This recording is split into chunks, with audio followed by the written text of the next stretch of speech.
What's up, everybody? Welcome back to Bingetown TV and our coverage of Disney Plus's Percy Jackson and the Olympians. So this is episode 6, right? Damn name, Zebra Zoo. We take a zebra to Vegas. We take a zebra to Vegas, and just I saw some comments online that were laughing that there wasn't a zebra in the episode at all. So that was kind of interesting, but another just very short one, I guess. I don't. Is it worth it to even comment at this point? Because they're all just short episodes at this point. Heavily anticipated episode that I have a feeling will probably share an opinion of some disappointment For sure. due to the Yeah. heavily anticipatedness that I just made up of this episode. So I guess maybe just general thoughts, and then we can get into it. I don't, or do you want to just dive in? I'm not really. It was tough because we were coming off the best episode of the Yeah. series too, I guess. And we were both hot about we loved it. It thought Ares was the shit, Edge was awesome. And then we go into this episode, and I said on the last podcast, like the Vegas, the White Lotus, or yeah, White Lotus Hotel, right? Hmm. Was one of my favorite parts of the movie, even though it was still probably not as good as the books, like all that. I feel Poker like face. it Poker was a face. cool backdrop for like a hot second here in this Mhm. episode, but it's the 30 minutes, man. Like I feel like I'm watching just a show that doesn't care about fleshing all of the dialogue out, fleshing the world Yeah. building out like I'm used to. And I'm over it. Like I'm not over the show. I mean, I'm over treating this like it's made to be held up under a microscope, or even that it's trying to be like a I think the problem is, and I was talking on the Discord with Meryl for a second about it too, is that it's just aimed at kids, and there's nothing wrong with that at all, but it just means that they focus less on the complexity and more about the spectacle and like Percy Jackson hitting these check boxes. Yeah. I don't know. I think last episode was more of like a misleading, like upbeat episode for us rather than it being the norm that we should expect going forward. And it's weird Yeah. saying that coming up to the finale because these should be the next two episodes should be the best. But I also thought this was going to be part of that, the best, which it really wasn't. And I was looking at the IMDb ratings, and we were right about last episode being considered the best. It was a Mhm. 7.9 out of 10. It's a very solid episode of TV. And then this Yeah. episode, while it's the newest, so the score isn't settled. It usually drops a little bit. It's already the lowest of the season at 7.2. So I would assume that settles in as like a 6.8 ish. Yeah. So that's higher And than I would have that's expected. that's exactly. But also, I don't know, man. They're putting a lot of money into this. They have the writer of the books. Like it's a little weak that we're putting out these type of episodes, and it sucks to be all negative about it because I'm still enjoying it. But I'm just thinking in my head as I watch going forward. I'm just gonna step back and let it kind of happen rather than have any sort of expectations because it seems like we're not really going to meet what I wanted out of this show, but it's just going to be like a fun little Percy Jackson adventure. Yeah. I think that's a good way to sum it up. And I don't know the best way to word it. It's just, it feels like events happen and Yeah. there's not a lot of like glue in the world almost of like, it doesn't feel like super lived in. And then like each episode is just in such a different setting or such a different vibe and such a different like part of it. I just like, I don't know. I don't feel like it's like a full story woven together. It just feels like parts. I guess I'm also just formulating this thought as I'm saying the words out loud, but that's just, yeah, I think it just goes to say what you're saying of the expectations were probably a little too high. And now it's just, we'll see how it ends. So, Exactly. And I do want to say that I still enjoy yeah, Hermes like as like I like when gods show up. So like yeah. it's And like it always makes going me to be like more laugh. Like fun. Yeah. I get some Exactly. chuckles. Like it's generally entertaining. It's just Walker's that, fun. Like I'm not going to say mhm, anything bad about him. It's yeah. just more about I can't recommend this to someone that doesn't know anything about Percy Jackson confidently. It's really like if you Yeah, have the and over the nostalgia age of or 15. if you're a kid. Exactly. Yeah. Yeah. Yeah. That's where So, we're at. That's fine. it's One fine. of the more successful and more interesting and, dare I say, more mature parts of the story feels Hmm. like the first scene in this episode is his dreams. They're getting more intense. They're getting more, I guess, let's say, solidified, where he is now watching a conversation occurring in a room with people versus him just in the desert with a voice. So they're Hmm. becoming more real. And at this point in time, we assume that this person is speaking to the lightning thief. We don't know who that is at this point. will eventually, in 4 to 5 seconds or 4 to 5 minutes, whatever it ends up being in the episode, they reveal that Grover thinks it's Clarice.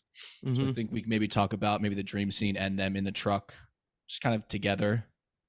Yeah, because that was the first time, and they go on to say it later. I think Percy actually says it. That was the first time that it wasn't Percy's dream. It was more him peeking in on this conversation between the two entities that are really behind the scenes for all of season one.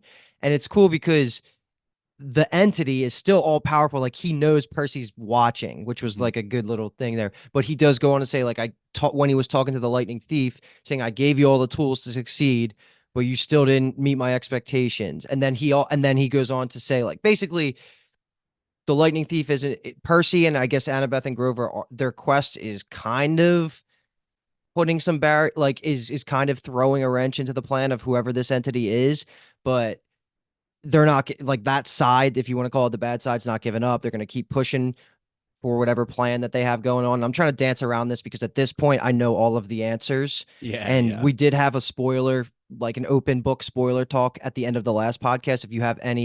If you don't care about spoilers or you've read the books, like go check that out because we did start talking about what I'm dancing around here Mm-hmm. because there's no way for us to talk about it because we do both kind of know the answers. But I will comment on the fact that I think it's stupid that Grover thinks that Aries' kid would have been the one because the only information we got about Aries' kid was that he hates kids and especially his kids. And I even said that last episode. I was like, he can't think it's the kids, right? It wouldn't make sense. It would contradict the vibe. But I don't know. Maybe Grover thought that Aries was trying to manipulate him and lie. I don't Are know you how Grover walked away from that scene thinking that it was Clarice, though. are you saying it contradicts in the sense that Ares seems to be protecting his kid here, but he says that he hates kids? I guess what Grover's thinking is that, but I didn't get that from the conversation. I got from the conversation Ares hates kids, especially his kids. That's a very common thing in the Greek mythos. Like you gods hate their kids all the time. Why is he just assuming that it's Ares' kids? I don't know. I didn't get Yeah, I that. They don't didn't have know. a conversation about it. They just say it's happened off screen because they come back and they like at the end of last episode he's like I know who it was, and then next time we talk it's oh Grover says it's Clarice. I'm like all right, Yeah, I it's don't get true. Yeah, that. they don't talk about reasoning. I guess the only thing we know is that they have let's say a predetermined bias against her. They positioned Clarice in episodes maybe 1 and 2, no, just 2, that Yeah, she's seems to be a general antagonist. In and that's Camp Half tropey Blood, and fine. Like yeah, that's yeah. It's just funny that we were like, nah, it can't be one of his kids. Like, exactly. I just don't know where and he it turned how out, he yeah, connected those dots because we didn't get yeah, to see the it, conversation. But it turned out to be that way. But so this scene was a cool book thing where they used the like rainbow oh yeah, to communicate, which I thought looked really cool. And the yep, conversation with Luke was nice. And Luke is just very accepting. He's like, okay, it was Clarice. yeah. But I mean, I did really like this scene, like the Iris, the god of the rainbow. It's just, you mhm, throw a drachma in, and you get to basically communicate with anybody around the world, and it ends up talking to Luke for a second. He's the man. I've been saying it forever. Like I wish this season had more of him in it. And mhm. it is funny. He like picked up on the bickering couple vibes between Annabeth and Percy in like 2 seconds. But Yeah, then he's just smiling. it does lead to an interesting, I guess, perspective from Annabeth saying how the second that Percy was about to bring up Hermes, she shuts it down because she knows Luke. Like that's good backstory between Annabeth and Luke. Mhm. Luke hates Hermes and blames all of the issues that happened with his mom on Hermes and Hermes like being around and stuff. So that's why he hates him. We'll talk about that more later when Yeah. Hermes and Annabeth sit down and all that happens. But It kind of just yeah, you reveals go ahead. Percy's like naivete, his ignorance of all things, how Hmm. the society, I guess you could say, works, where he's, especially him now, because he's getting more comfortable with his dad. So Hmm. it like is kind of manifesting in that he's more comfortable about other people's relationship with their parents. Because he's like, oh yeah, like we're going to see your dad. Like I feel like if someone had said that to Percy earlier in the season, he would have been like, fuck my dad. Yeah. Like Yeah. why would you go talk to my dad type of deal. So yeah, Hmm. that was successful. And we do know from Luke at this point that there's something kind of happening at the camp. We're not really sure. Right. It's kind of vague, it's ominous of Chiron's like trying to keep the camp together, but we're not really sure what's actually happening. So, and that's a cool point. I'm happy you brought that up. I just skipped over that in my notes. I forgot. because Luke says the camps are picking sides because the Mm. gods are gearing Oh, up to go to yeah. It's war. not fake. Once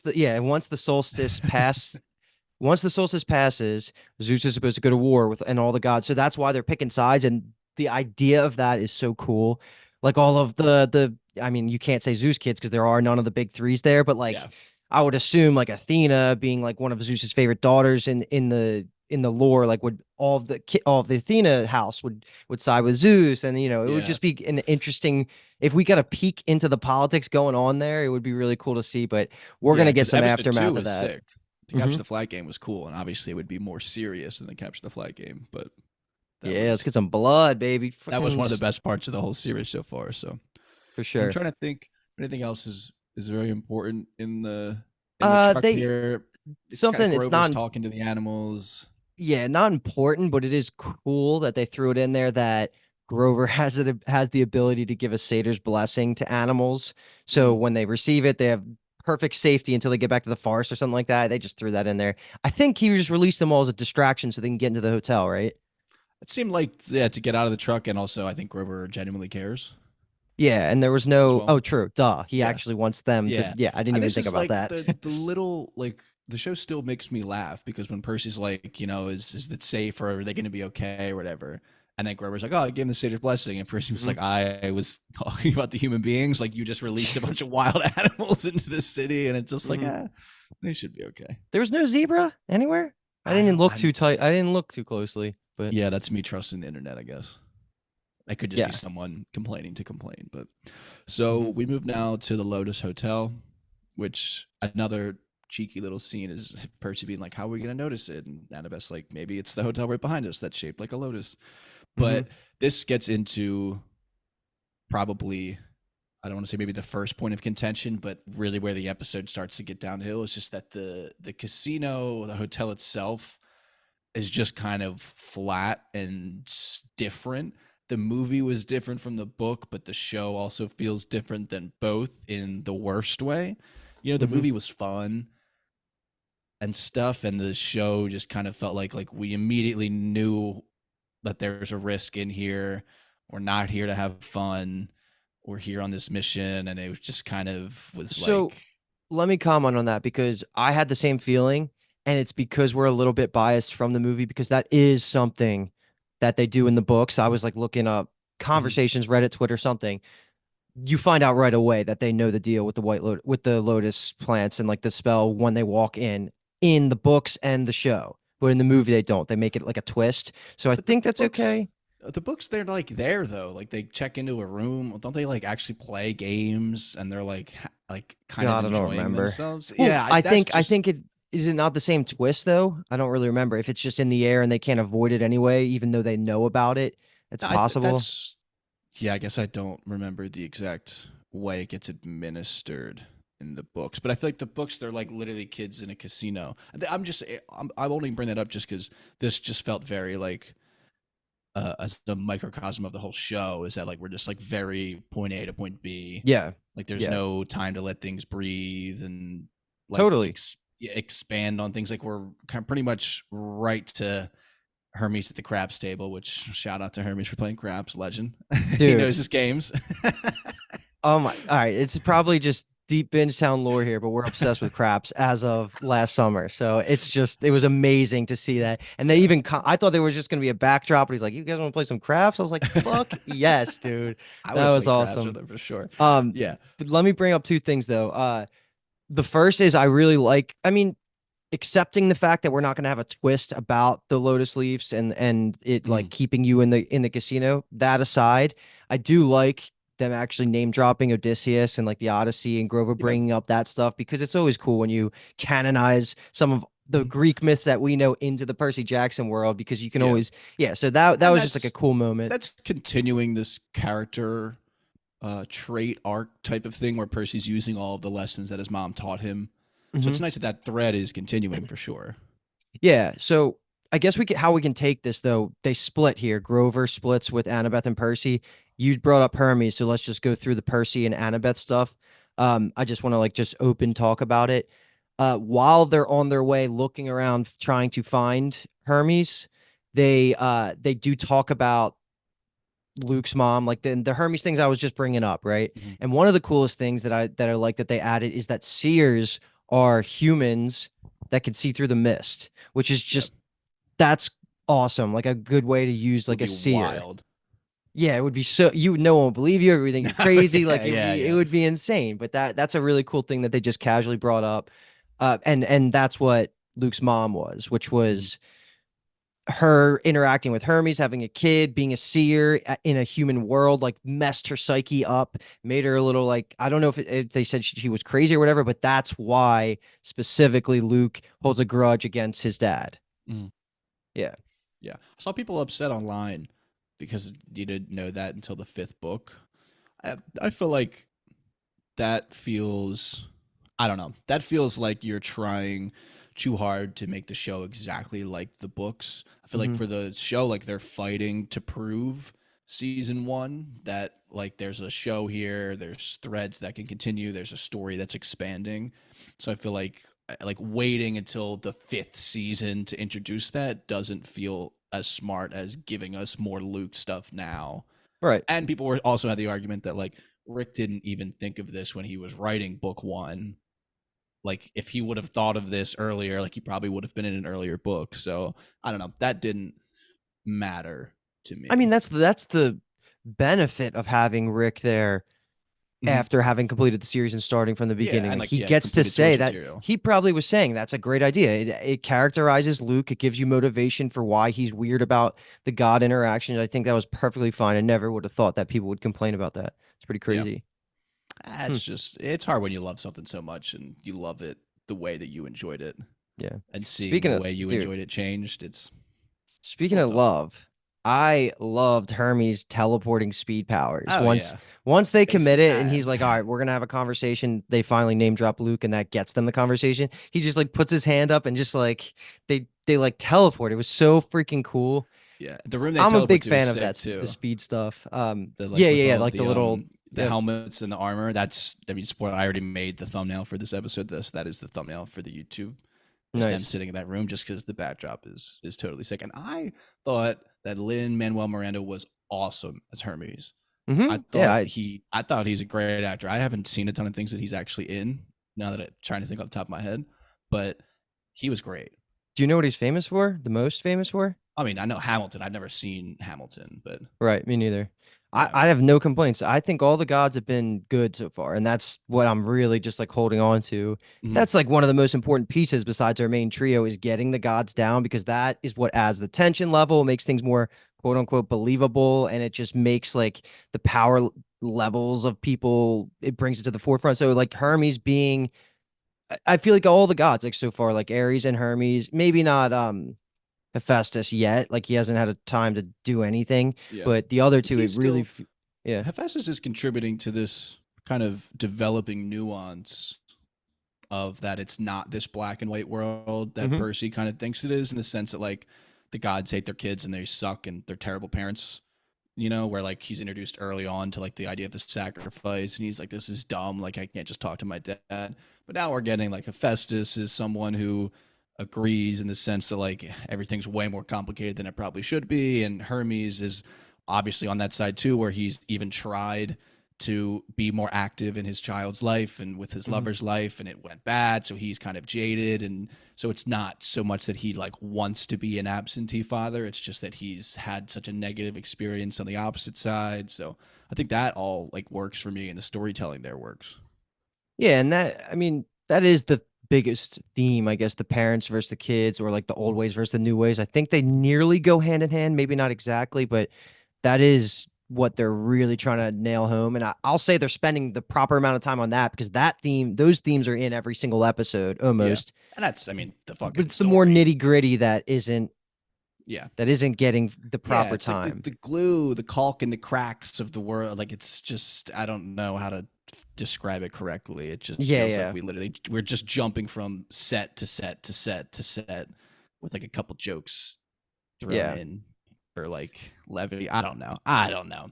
But let's keep talking a little bit more about the Hermes conversation, because he brings up the idea about the secret way into the underworld, which is going to be what they're trying to get out of him? Like, if you help us out, how do we get there? And he says, I don't think he actually says what happens every demigod that goes there, but basically he implied that they all die, I Yeah, think. Like, you don't pretty go much there is and like, get yeah, out. Yeah. I've given some other people the way, and it doesn't really end well. But yeah, so he's kind of hesitant to actually help them, which is good because Annabeth ends up pickpocketing him and stealing his key to get his car. But they do have the conversation about Luke and like he gets all like weird about it. But he does talk me through what happened here because it was so quick. I'm still kind of trying to put it together what happens. He like touches Percy and it flashes to Percy as a kid. Are they implying that like Percy understands the pain of really having to lose a loved one, like talking about his That's dad? I kind thought of, they never really. yeah, I had interpreted that as Hermes kind of trying to show Percy that he has, I guess, maybe a similar experience. He's trying to show Percy that he doesn't want to be this deadbeat dad, like I had just said. Like he's trying to maybe share in that experience together and explain himself almost. I feel like maybe he's feeling, I mean, we know that Percy wears his heart on his sleeve, and level of judgment and contempt for people is not something that he hides. So maybe, I mean, maybe Hermes rather kind of felt that and was feeling judged and was trying to show him like why, and that Percy has also experienced that. I agree in the sense Yeah. that it kind of happened, and I wasn't entirely sure. That's the way I'm taking it, but is that the right way? Who can say? I don't know. Yeah, like again, that sounds good enough for me. But I guess another part of it too Yeah, is yeah. that Poseidon was the one that warned Hermes about Mm. staying away from his kid, which I guess makes Hermes have a little bit more empathy towards Percy as well because his dad gets it. Like Hermes thinking about his dad gets it. I don't know. That all of that it works. I just, it's fine. Like I Yeah, don't know. I say It's fine. I could be an English teacher saying that the curtains are blue because it represents sadness, when in reality the curtains are just blue. I don't know. I'm just, I guess, yeah, trying to put my own meaning onto it is how it feels, but Yeah, well sometimes that's said. what you got to do. Yeah, sometimes that's what you got to do. So the kind of conclusion of this, if there's nothing else you want to say, is just what you mentioned, where Annabeth has the keys. She thinks that she actually pickpocketed it, but we find out later that that's not actually what happened. And she even says to herself, she kind of has like a little self reflection moment, like, I can't believe I actually got one over on the God of Thieves, Hmm. which is, yeah, I mean, but that feels like, that's classic Annabeth, child of Athena right there. But Right. in this moment where the two of them are kind of necessarily celebrating, let's say, her getting the keys and them having their actual way to Santa Monica, as they start to bring up Grover and they're feeling the effects of the fact that they're pumping whatever they're pumping throughout the casino, just like casinos do, where they pump oxygen so that you feel happier and you want to Love stay that and O all that kind too. of stuff. Yeah, so that was good. And they don't really remember who Grover is. They know Grover the name, they're not entirely sure who he is, and that gets us to be able to rewind to Grover's story. It's essentially he runs into a fellow satyr that he knows. That satyr tells him that he found Pan, and Pan is lost in the casino, which Grover then slowly has his own moment of like, oh, why am I here again? Who are you? So then him and this lost satyr get lost together, essentially. Although it did kind of feel like the satyr did it on purpose. I agree, but also the weird part about it is that Grover later, once he's out of the spell, says, "I felt like I was so close to finding Pan." So is there a chance Pan was actually there? Augustus came off as evil though, like for sure. Yeah. Like, but I'm pretty sure in the movie, like they have a similar encounter where they find somebody and they're just completely lost, or they're like talking to the kid on the pinball machine and he's like, "It's 1970, bro," and it's just not. So it's like they do. It is important for Yeah. the story and the storytelling to show somebody that is actually lost and been transfixed into this. Yeah. So that's what I thought Augustus was. But if he's evil, that doesn't make sense. I don't think he Yeah. was. I think it just came off like that. Yeah, that's true. It did kind of feel like he was purposely roping him in, because then he kind of runs when he sees Percy and Annabeth, Yeah, maybe which I'm a felt bad like TV watcher for this now, he but like had a I didn't. recognition of like that they would do something. I don't know, or yeah, I'm not really sure I understood Right. entirely what was And going on there. is it weirdly written or are we just looking too deep and it's just as Yeah, simple as just like it you're could saying, be is the both. fucking curtains blue? Like It could be maybe both. it could be It both. could be Yeah. both. Yeah. And so basically, they eventually they find Grover, who is strapped into VR. So I mean, Lord, he could have been there for decades at that point in VR. So they get him out. He's lost more of his memory than they have. He's not really sure what's good, but they kind of drag him out of there. They get to the cab. This is where we find out that Hermes obviously can travel through space and time. So he's not fooled by them taking his keys. There's a note for them in the car. Percy driving was my like gut laugh of the episode when the car like comes by in the parking Yeah. lot and then he like beeps like 15 seconds later. Didn't even slow down. That was like legitimately very funny. Yeah. So that put a smile on my face. I don't know if there's anything else you want to comment before we go to Santa Monica.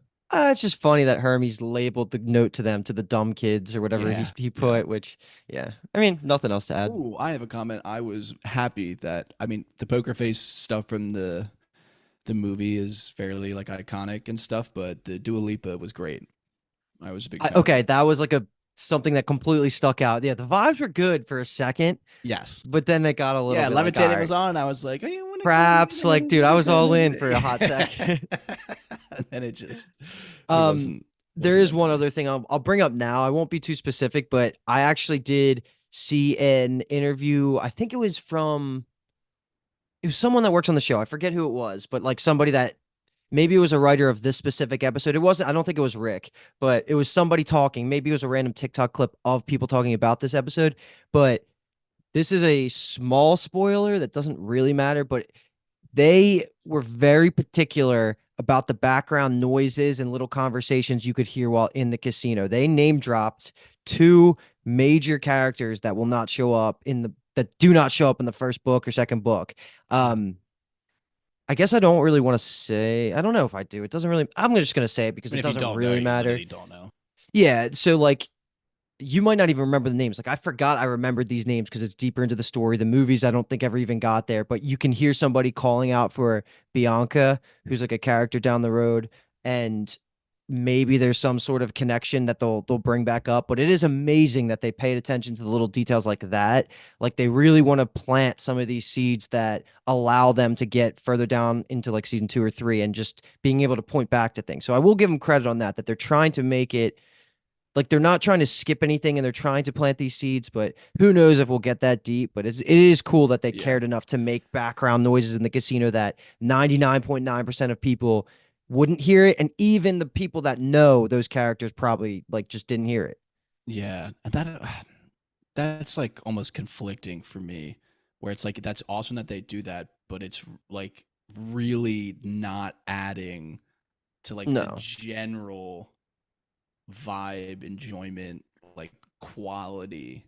You know, I feel like there's Yeah. issues with things in that arena that like yeah, that just feels almost like a drop in a bucket. But it is cool. And like obviously when we get to that part, if we get to that part, it will be awesome to be able to reference, you know, that they had done that in this hmm episode and that they were thinking that far ahead. But that is the best way to say it. A drop in the bucket. Like it's not good enough to change any opinions or anything, but it is Yeah. a cool little Easter Yeah. egg. Yeah, Yeah. for sure. So we get to the final act, I guess you could say, this episode. It's going to be our arrival in Santa Monica. Herbie's cab is obviously magical and gets them exactly where they want to go. No actual drive time, no highways needed. And Percy walks into the sea, into what looks to be a kelp forest, maybe. hmm Well, that's what we'll go with. And he has a conversation with a nereid, a nereid. Uh, we they were we said that I said the name of it back in episode whenever he Yeah, falls into the arc in yeah. yeah, The like and he arc, the meets one of arch. these the arch Jesus Arc, arch, they're like nereid, sea nereid. nymphs but they're like Yeah. nereids Yeah, maybe something like that. You know what we're talking about, or who yeah we're talking about. So she reveals that the solstice has actually passed. They were in the casino for that long, so the solstice has passed. War is occurring. War is going to happen.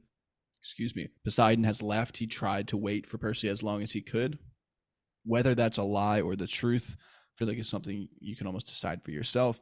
He's marshaling his forces basically, and the message is that Percy, you know, he's proud of Percy. Percy tried, like it wasn't his fault, but like go back to camp, and Percy is Percy, so he's like, fuck that shit. Like we're hmm still on this quest. Like we gotta see it through essentially. She then gives him the four pearls, which is a change rather, Hmm. and kind of says like, "Go save your mom, go save the world," all that kind of stuff. That's And where we left off. they didn't name drop them, right? It's not a spoiler to say what they're called. I actually No. don't even know if the movie made it up or if it's really what they're called, but Persephone's like stones or something like that. So Hmm. maybe they'll talk more about them. But it was interesting that he received four. Yeah. People were pissed on the internet that I read, and it just feels very obvious that About it's the just a fourth?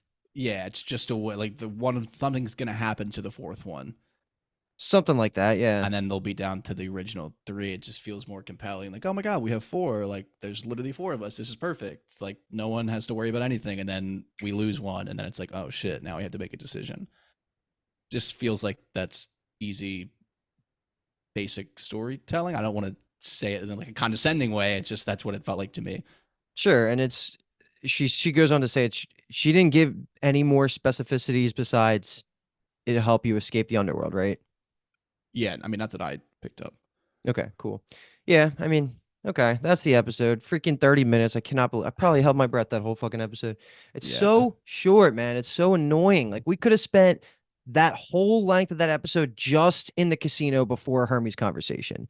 Then spend the other yeah. 30 minutes to do like the before and after stuff. Like, oh, we could have I don't know, And man. I don't it's know. so tough too because it's like it's a tight 30, but it's also not a tight 30. I don't know how to describe it. Like everything, like not everything's important, but you don't like it's not like every second should be important. So it's like the things need time to breathe, and we need some side activity. I don't even know how to describe it. It just feels like I don't want to say the show feels soulless, but it just feels like each episode is we literally have a point A, a point B, we get there, and then next episode starts and we have a point A and a point B and we get there. I is that I just yeah I've been trying to formulate the thought and the feeling into words throughout this entire episode, and I'm still struggling. It's just it's not doing it for me as much as I wanted to. Episode one I thought like was and two was like doing it. I was like this is cool, and then it's Mhm. gotten here and it's like I feel like I'm less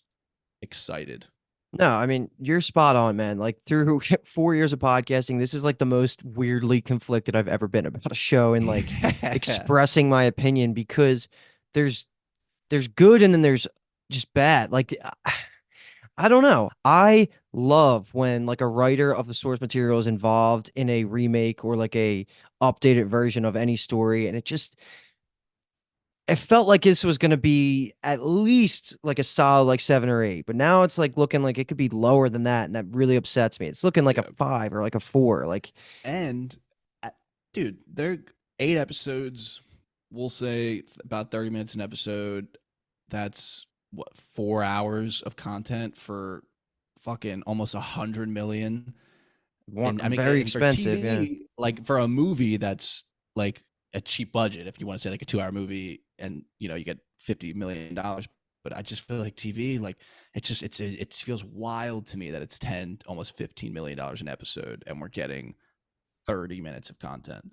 I, like I praise the CGI I and I don't still know. do. I Yeah, still praise the CGI. That has to be where all the money is. Like yeah. Or I mean, or like, did they just cut so much that's shit? Like possible too.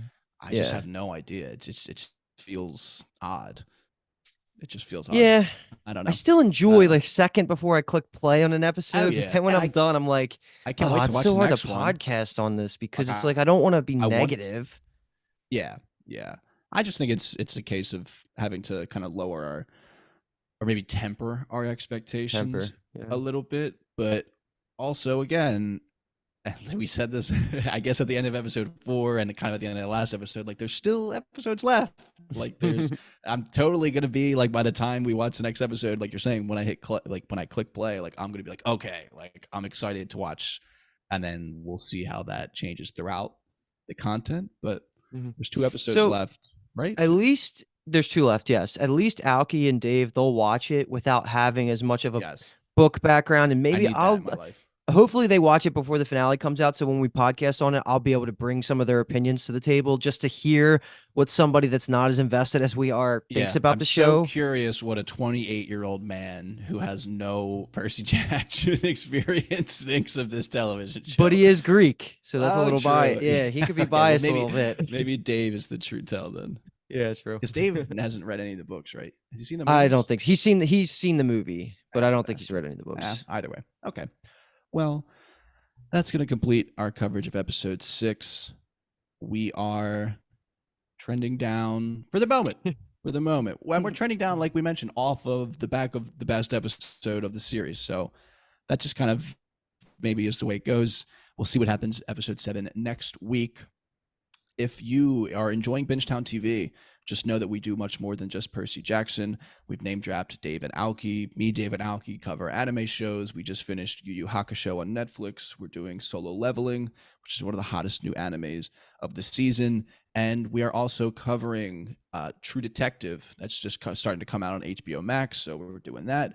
We have, what else are we doing right now? Reacher just ended on Amazon Prime. So that finale episode should either be out when you're listening to this or about to come out when you're listening to this.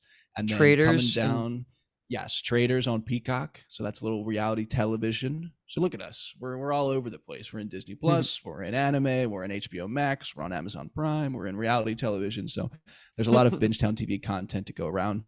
The most organized way to familiarize yourself with it is going to be bingetowntv.com. There's just a drop down menu that has all of the shows we cover in pretty much alphabetical order.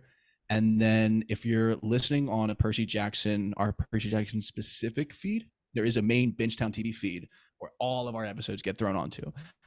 So if you're bored and you're looking for another show that you want to watch and listen to coverage of, I would maybe just scroll through that or go to bingetowntv.com. That's just the best way to interact with our content. And the best way to support us is going to be just subscribing whatever you're listening or watching on. If you're watching on YouTube, throwing us a like is always nice. And YouTube comments, we always like YouTube comments. And finally, the last little advertisement piece is going to be Luke did a little shameless plug, let's say, of the Discord earlier with our girl Meryl. And if you want to chat with us, the Discord link will be in, I guess, either the episode description on whatever podcast you're listening on or in the YouTube. The Discord link will be there. So if you want to sign up, join, and chat Percy Jackson, we'll be down to chat Percy Jackson. So that's all I got. That's episode 6. We are Bingetown TV. And thank you for listening.